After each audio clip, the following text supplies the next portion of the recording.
Around a week ago, I moved part of my Solana stack onto a new Solana credit card. And since then, my Solana has been earning 7% APY. I've earned $30 in cashback, and I'm farming an airdrop, which is launching in Q4 2026. And the best part is I haven't sold a single token. This is XPlace, and if you're looking for a Solana airdrop which you can farm by literally living your normal life, you need to hear about this. In this video, I'll show you how to set up this card, how it actually behaves, and how you can earn APY while still doing your normal spending.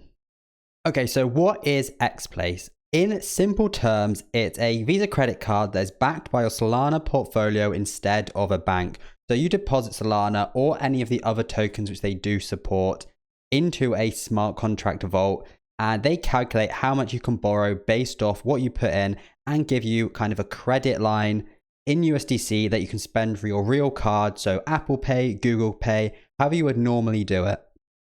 And this is the genius part and how it's the first of its kind. Right now, we have a lot of debit cards and crypto cards which have been popping up, but all of them kind of act more like glorified debit cards and kind of function a lot more like your typical Web 2 cards will. But XPlace are trying to change that and are truly integrating the blockchain into this card.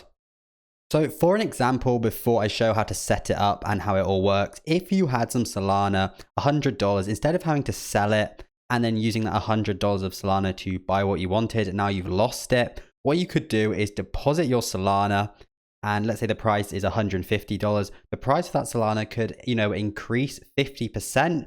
You'll be earning an APY on it, which is more than the borrow percent right now. And also with the token appreciation, you'll be walking away with an extra profit without having to have been forced to sell it.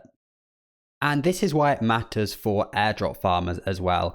As I mentioned, they have an airdrop XP system. So every time you use the card, you trade through the app or you refer friends, you'll be earning XP towards this. And this will kind of act as another form of cashback as well. So all of the other ways I've mentioned, you're going to get cashback by your spending. You're able to earn APY on your tokens used as collateral, but you're also earning XP, which when it TGEs will also act as another form of cashback, which is insane.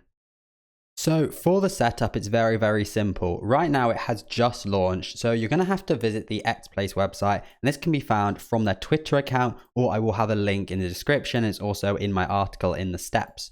So from here, whether you're on Android or you are on iOS, there's an option for both. And depending on which store you get it, I am on iOS, so I got it on the Test Flight store. What you have to do for this is once you click on this, if you are on Apple, you will be downloading an app called Test Flight, and this is just used to kind of facilitate getting the XPlace app, which you'll get afterwards. Once you have got the Test Flight, you will have to click on this step 2. But when I did it is you have to do this all through mobile. So if you just download the Test Flight app, once you open it, you will be asked for a code, and you don't need a code. Instead, what you have to do is on your phone, load up this kind of link right here and click view in Test Flight, and it will kind of automatically skip this and allow you to download the XPlace app. So I'm already signed up, but what you will see next is once you're in, you will have to KYC, or depending on your country, there could be different steps you have to take. But for me, what I had to do was, the standard setup steps, which you might have had with, any other card you've had to set up, just verifying your identity, setting up a PIN, and then, optionally, you can add it to Apple Pay or Google Pay, so you can use it simply once you funded it. So now I've switched over to my app display. So as you can see, Razer XP, and I think you can use this to sign up as well. And of course, I will have my link for that. But this is where you're probably going to be able to select which card you want as well. And, there's going to be a variety of things which factor into which you do choose. So if I click over to cards, you can see there's the Visa Platinum, which is the default. It's the free one, but you only get 0.5% cashback. So if we go to membership, we can actually see the benefits here. The 0.5%, 1% XP cashback, and that 2% FX fee, and the spend limits right there. But then we do have the other options with the silver tier, which costs 200 USDC per year. So still not a lot. And you get that 1% cashback. But if we go back, you get that higher XP cashback, that lower FX fee. And then If we go further again, we have the gold, which again has even better benefits, 6% and 1.25% FX fee. And on the top tier, which is 5,000 USDC per year, we have the 2% USDC cashback, 10% on XP, and the 1% FX fee. And all of these are pretty much the most competitive in the market, the lowest FX fee, and just crazy rewards along with the, collateral benefits you get as well.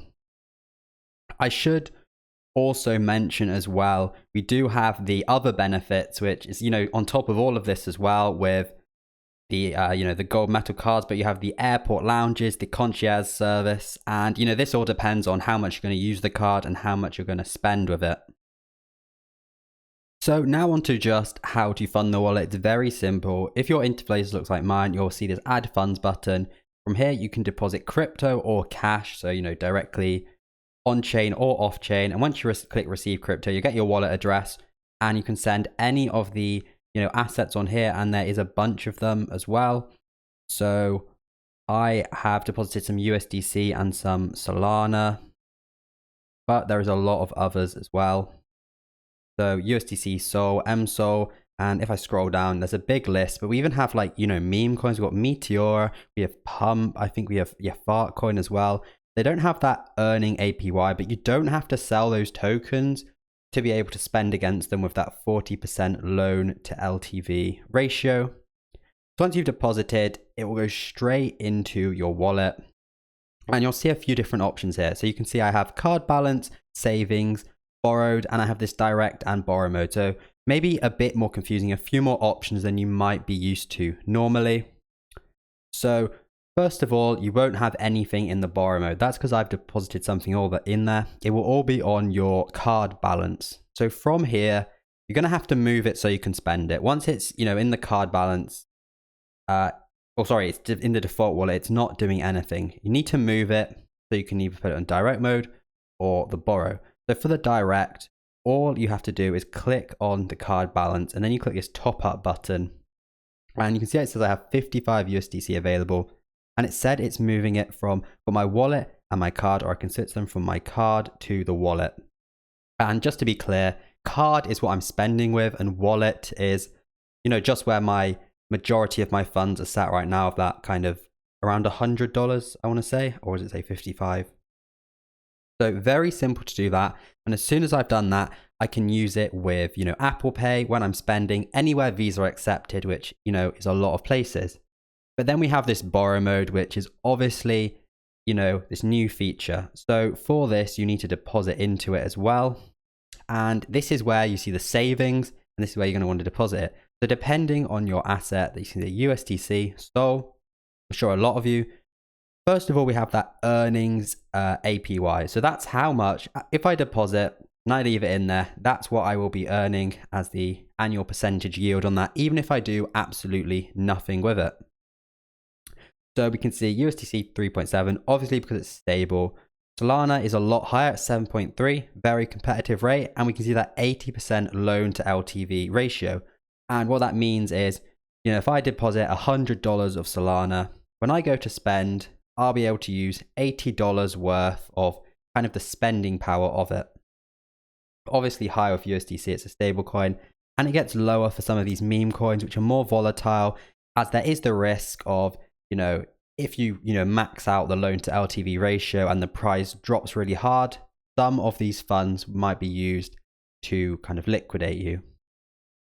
And how this works is, what I can do is I click on this borrowed, and you can see that 5.25% value. You can see my earning APY. I can actually see my earnings right now are lower than the borrow. But what I can do is click on this borrow. I can click borrow. You can see my health ratio, and you can see how much I have available for me. So I'm just going to put $10 in here and click borrow and wait for that to go through. And that is now gone into my wallet. So we've got the borrow hub, we've got the wallet, and we've got our card. So now what I could do if I wanted is go to my card balance and top it up, and I have more available. You can see before that was 55 USDC. Now it says 65. So I have successfully done the deposit, the borrow, and I can put it on my card, kind of like a little loop if you want. But you can see we have our health factor, We have our collateral, and it just has all the metrics about the transaction we did. But if we deposited Sol, we would be earning a higher APY in our savings than we would on our borrow. So it'd be earning more on top of our Solana if it stayed completely stable. And we've borrowed against it so we could spend, and at the end of the month when we pay it off, we're actually making a profit. So if I was to just kind of give a bit of a numbers example, if you deposited $10,000 of SOL at that kind of 7.3% rate, but you borrowed 7,000, as we saw, it kind of had that 80% LTV rate, but you don't have to max it all out. At the end of a year, if you had this open for a whole year, you would earn a profit of about $360. And you're also earning the cash back, and Solana could even appreciate in price. And that's pretty much everything you need to know about the card. I have a link to the article. I have all the links in the bio.